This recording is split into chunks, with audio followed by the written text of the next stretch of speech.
Assalamualaikum warahmatullahi wabarakatuh. Bertemu lagi bersama saya Muhammad Imam Hasim di channel Catatan Sang Guru.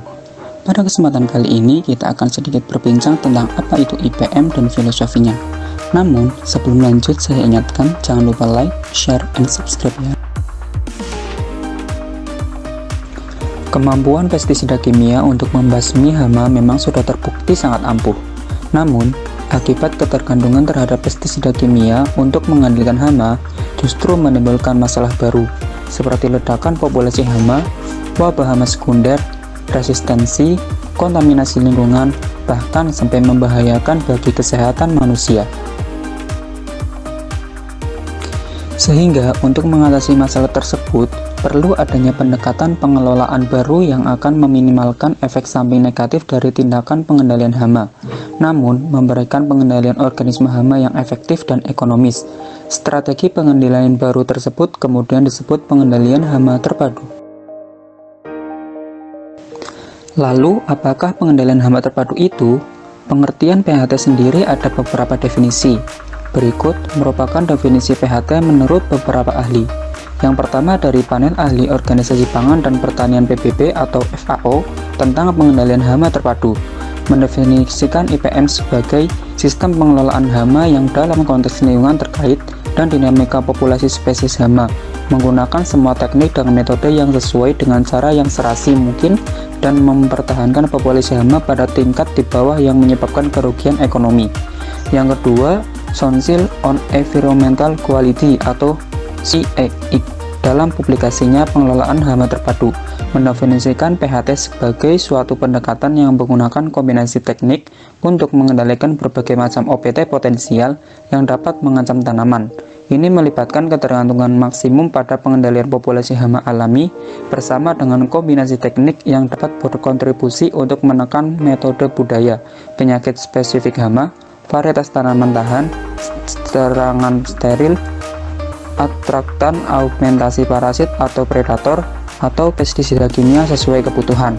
Definisi yang diberikan sebelumnya dalam buku ini menyatakan pengelolaan hama terpadu adalah strategi pengendalian hama berbasis ekologi yang sangat bergantung pada faktor kematian alami seperti musuh alami dan cuaca, serta mencari taktik pengendalian yang sedikit mungkin mengganggu faktor-faktor tersebut.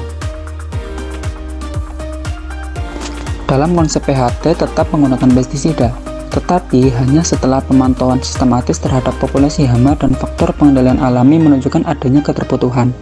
Idealnya, program pengelolaan hama terpadu mempertimbangkan semua tindakan pengendalian hama yang tersedia, termasuk tidak ada tindakan, dan mengevaluasi interaksi potensial antara berbagai taktik pengendalian, praktik budaya, cuaca, hama lain, dan tanaman yang akan dilindungi.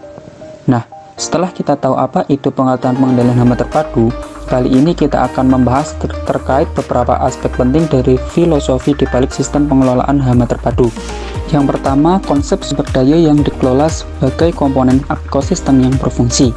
Tindakan pengendalian hama terpadu diambil untuk memulihkan, melestarikan, atau menambah pemeriksaan dan keseimbangan dalam sistem, bukan menghilangkan spesies.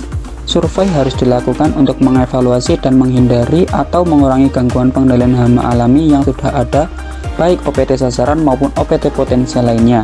Program PHT tidak memasukkan metode pemberantasan, meskipun diakui bahwa dalam beberapa kasus pemberantasan dan pengelolaan hama yang tidak terintegrasi mungkin merupakan strategi pengelolaan terbaik. Yang kedua, pemahaman bahwa keberadaan organisme yang memiliki kapasitas sebagai hama tidak selalu merupakan masalah hama harus dipastikan sebelum metode pengendalian yang berpotensi mengganggu digunakan, bahwa masalah hama benar-benar ada. Hal ini membutuhkan penerapan tingkat kerusakan ekonomi atau beberapa kriteria pengambilan keputusan lain yang sesuai. Yang ketiga, pertimbangan otomatis dari semua kemungkinan opsi pengendalian hama sebelum tindakan apapun diambil.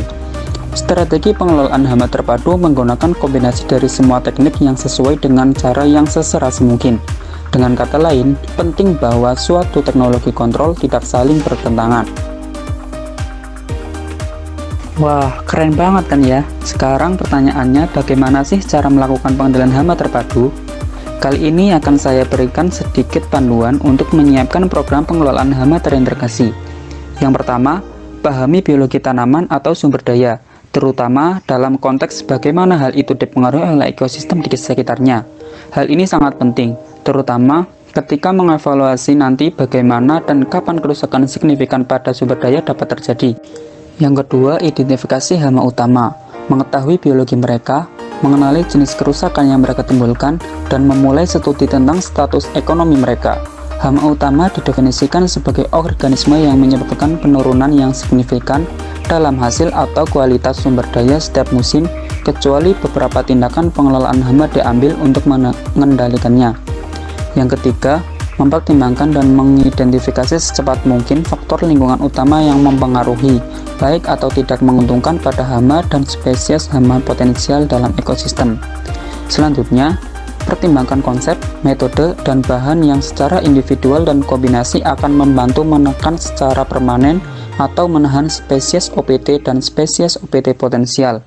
Kelima, susun program agar memiliki fleksibilitas yang dibutuhkan untuk menyesuaikan dengan perubahan, yaitu menghindari program kaku yang tidak dapat disesuaikan dengan variasi dari satu lapang ke lapang, daerah ke daerah, atau tahun ke tahun. Selanjutnya adalah mengantisipasi perkembangan yang tidak terduga, mengharapkan kemunduran, bergerak dengan hati-hati di atas segalanya, selalu waspada terhadap kompleksitas ekosistem sumber daya dan perubahan yang dapat terjadi di dalamnya. 7. Carilah mata rantai yang lemah dalam siklus hidup spesies hama utama, dan arahkan praktik pengendalian yang disengaja sesempit mungkin pada mata rantai yang lemah itu. Hindari dampak luas pada ekosistem sumber daya. 8. Jika memungkinkan, pertimbangkan dan kembangkan metode yang melestarikan, melengkapi, dan menambah faktor kematian biotik dan fisik yang menjadi ciri ekosistem. 9. Jika memungkinkan, usahakan untuk mendiversifikasi ekosistem. 10. Asumsikan dan bahkan bersikeras bahwa pengawasan teknis untuk program tersedia, yaitu pemantauan. Pemantauan yang efektif sangat penting untuk keberhasilan pengelolaan hama terpadu. Tidak ada cara untuk mengetahui apa yang terjadi dalam ekosistem yang dikelola tanpa pengambilan sampel hama dan musuh alami yang teratur dan cermat, dan penilaian kinerja tanaman di setiap area sumber daya yang dikelola. Karena bahkan ladang yang berdekatan, kawasan hutan, atau lingkungan kota bervariasi dalam jenis tanah, ketersediaan kelembaban, dan hewan dan tumbuhan penghuni. Pengambilan sampel hanya satu atau dua kawasan yang representatif tidak cukup. Masing-masing harus dievaluasi dan disurvei secara individual. Nah, mungkin itu sedikit pembahasan kita pada pertemuan kali ini.